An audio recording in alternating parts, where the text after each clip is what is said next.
नमस्कार, फाइटर समाचार में आपका स्वागत है। पेश आज 21 मई सुबह 6 बजे राजस्थान की खास खबरें। राजस्थान माध्यमिक शिक्षा बोर्ड 12वीं साइंस, कॉमर्स और आर्ट्स का रिजल्ट जारी कर दिया गया है। साइंस में 97.73, कॉमर्स में 98.95 और आर्ट्स में 96.88% स्टूडेंट्स पास हुए हैं। तीनों संकाय आर्ट्स, साइंस और कॉमर्स में लड़कियों का रिजल्ट लड़कों के मुकाबले बेहतर रहा है। पिछले साल की तुलना में इस बार का रिजल्ट ज्यादा रहा है। बोर्ड सचिव कैलाश चंद्र शर्मा ने बताया। संभागायुक्त महेश चंद्र शर्मा ने परिणाम की घोषणा की। इससे पहले कोरोना काल में तीनों विषयों का एक साथ रिजल्ट आया था।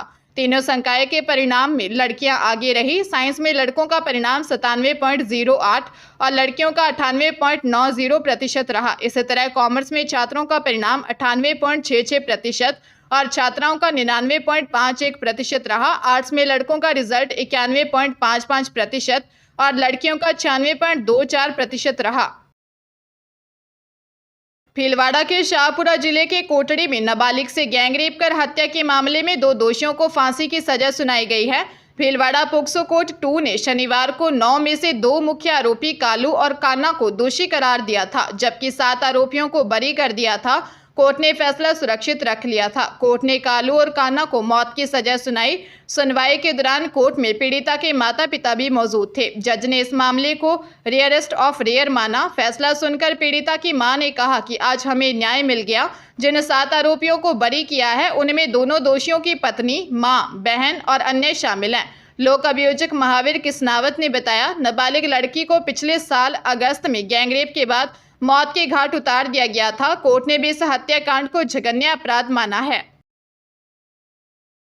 जयपुर में एआरएल और अक्षत ग्रुप पर चल रही सर्च खत्म हो गई। आयकर टीम दोनों ग्रुप के पास से जब्त किए गए दस्तावेज साथ ले गई। दरअसल दोनों ग्रुप सीमेंट की नालीदार छत, पाइप निर्माण और भवन निर्माण का काम करते हैं। इन पर आयकर की टीम ने 16 मई को सर्च की शुरुआत की थी। इसके बाद से लगातार कागज और लॉकर्स खंगाले जा रहे थे। आयकर अधिकारियों का दावा है कि इस कार्रवाई में 50 लाख रुपए कैश और 6.13 करोड़ के 9.55 किलो सोने के गहने जब्त किए गए। इनके अलावा समूह की flagship company ARL Infratech limited के प्रमोटर्स के शेयर ट्रांसफर में कीमतों की हेराफेरी कर 50 करोड़ की आयकर चोरी की गई।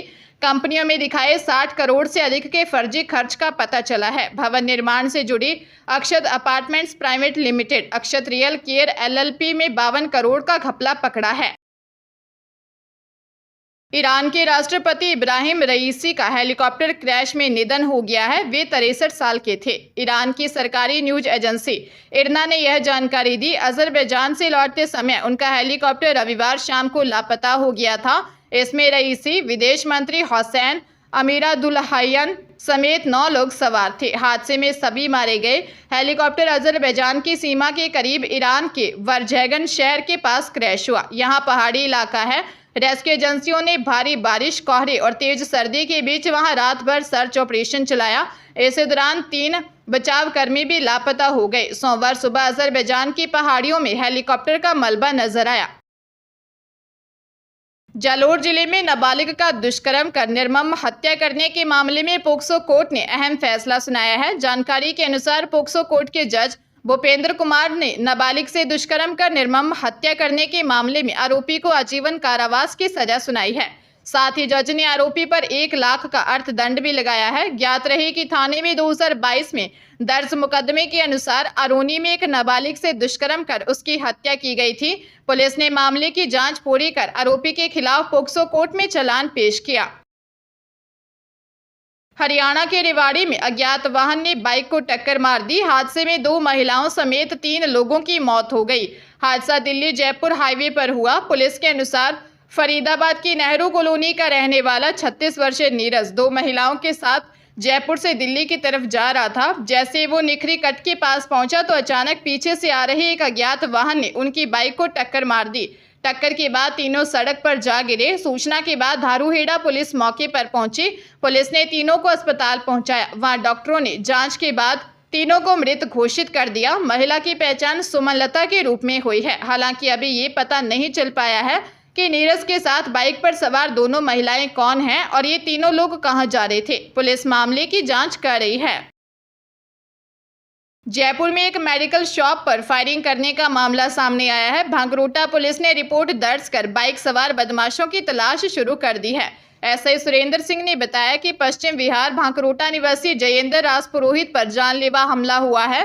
वह कनक विहार नेहरू नगर में मेडिकल शॉप चलाते हैं। सुनसान क्षेत्र और गर्मी के चलते कांच का गेट बंद कर रखा था, तभी दो लड़के बाइक पर आए। शॉप के बाहर आते ही बाइक धीरे कर ली। इस दौरान पीछे बैठे बदमाश ने शॉप में उसे खड़े देखकर पिस्टल निकालकर गोली चला दी। कांच के गेट को छेदते हुए गोली शॉप के अंदर जाकर लगी।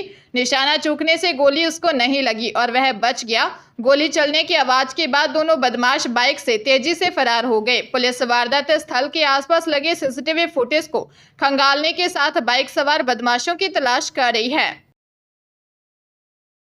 छात्राओं के लिए खुशखबरी है। अब छात्राओं को एजुकेशन कॉलेज में 30% आरक्षण मिलेगा, यानी कि 30% सीटों पर छात्राओं का एडमिशन मिलेगा। राज्य के यूजी पीजी सह शिक्षा कॉलेज में सत्र 2024-25 से 30% सीट छात्राओं के लिए आरक्षित रहेंगी। इन सीट पर छात्राओं को दाखिले मिलेंगे। छात्रों को 17% सीट पर ही प्रवेश दिए जाएंगे।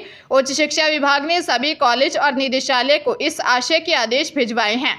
राज्य के 551 सरकारी कॉलेज में 300 से ज्यादा सह शिक्षा के हैं। उच्च शिक्षा विभाग ने सह शिक्षा कॉलेज में छात्राओं के दाखिले के लिए 30% आरक्षण लागू करने का आदेश भेजा है। कार्मिक विभाग के विभिन्न सेवा नियमों में सीधी भर्ती 2011 आदेश के तहत यह व्यवस्था की गई है।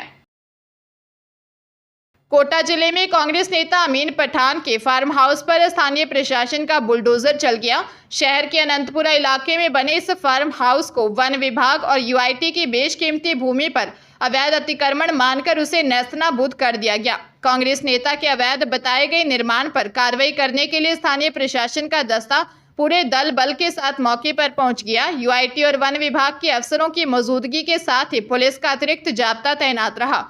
कार्रवाई करने के लिए पहुंचे दल में 4 अतिरिक्त पुलिस अधीक्षक, 8 डिप्टी व 8 थानाधिकारी के साथ ही बड़ी संख्या में पुलिस जवानों की मौजूदगी रही। अवैध निर्माण पर बुलडोजर चलाने से पहले फार्म हाउस में रखे सामान को बाहर निकलवाया गया। कार्रवाई को प्रशासन ने किसी की कानो कान खबर नहीं लगने दी।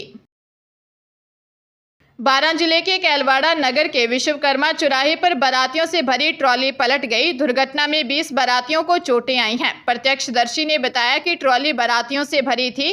ड्राइवर ने चौराहा होने के कारण ट्रैक्टर को अचानक मोड़ दिया। इसके कारण ट्रॉली पलट गई।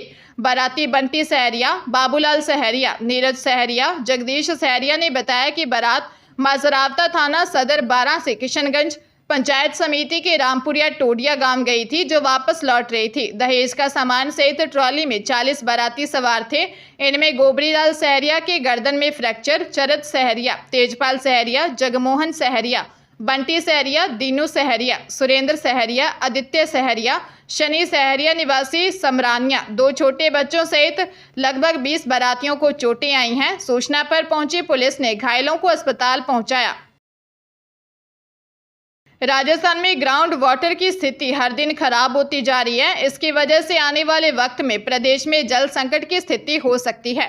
केंद्रीय भूजल बोर्ड और राजस्थान के भूजल विभाग की हालिया dynamic ground water resource report के अनुसार हालात इतने बिगड़ चुके हैं कि जयपुर समेत राजस्थान के 4 बड़े जिलों में 2025 तक ग्राउंड वाटर खत्म हो सकता है। रिपोर्ट के बाद भूजल विभाग एक्टिव मोड में आ गया है। भूजल विभाग के चीफ इंजीनियर सूरज भान सिंह ने बताया कि जल संकट को रोकने के लिए राजस्थान सरकार ग्राउंड वाटर रेगुलेशन एक्ट लाने की तैयारी में जुट गई है।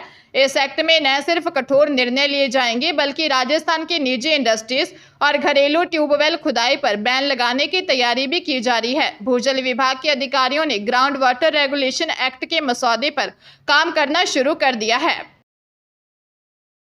जयपुर सदर थाना पुलिस ने एक एडवोकेट को ब्लैकमेल करने के मामले में एक महिला को गिरफ्तार किया है। रिपोर्ट में बताया कि महिला ने एडवोकेट की प्रैक्टिस करने के लिए परिवादी से संपर्क किया और मोबाइल नंबर ले लिए। बाद में मोबाइल पर बातचीत करने लगी।